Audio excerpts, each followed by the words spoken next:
A graça de Deus é libertação, não permissão para o erro. Essa é uma afirmação que toca no coração da fé, um ponto que precisamos entender muito bem. A graça de Deus não é uma licença para pecar. Quando ouvimos a maravilhosa notícia de que a salvação é um presente, garantida por Deus Pai e não por nossos próprios esforços, alguns pensam: então posso viver como eu quiser, pecar à vontade já que estou salvo? Esta é uma pergunta perigosa, e foi exatamente a dúvida que o apóstolo Paulo enfrentou há 2000 anos. Em sua carta aos Romanos, no capítulo 6, versículo 1, ele pergunta: que diremos, pois? Continuaremos no pecado para que a graça aumente? E sua resposta no versículo 2 é de modo nenhum, tão forte que não deixa margem para dúvidas. A graça que salva é a mesma graça que transforma. O problema surge quando a fé se torna apenas uma palavra, um rótulo, sem mudar o nosso jeito de viver.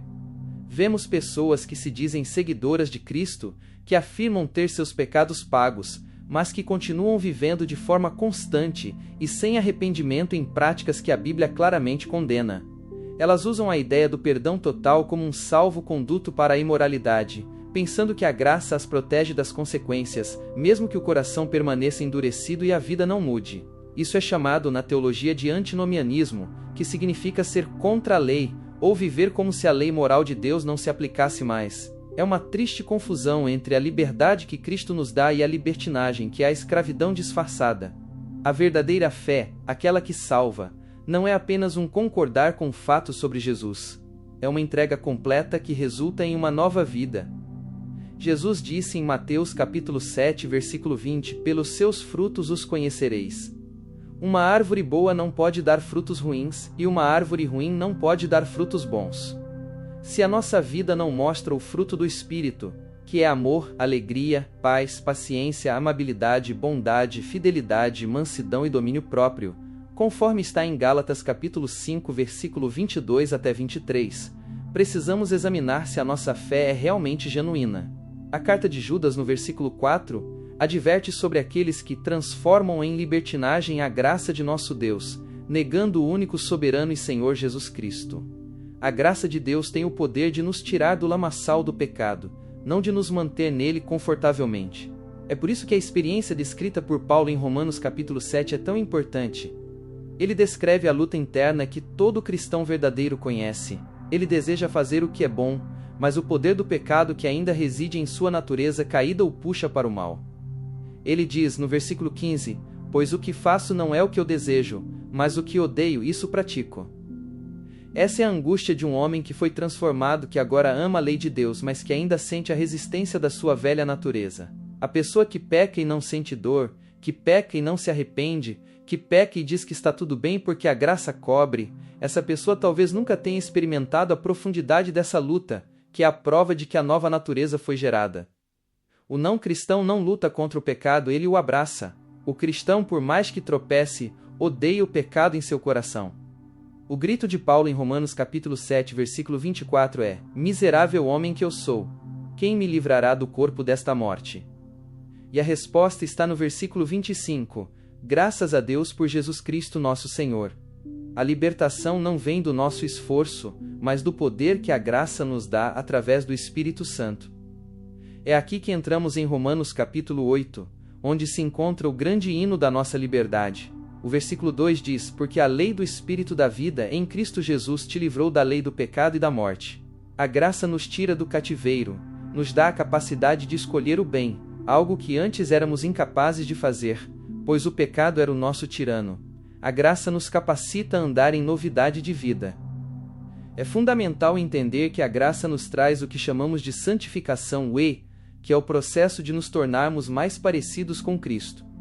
A justificação é o que Deus fez por nós, nos declarar justos. A santificação é o que Deus faz em nós, nos tornar santos. E as duas andam juntas. Se a justificação é real, a santificação se manifesta. A santificação é o fruto da justificação.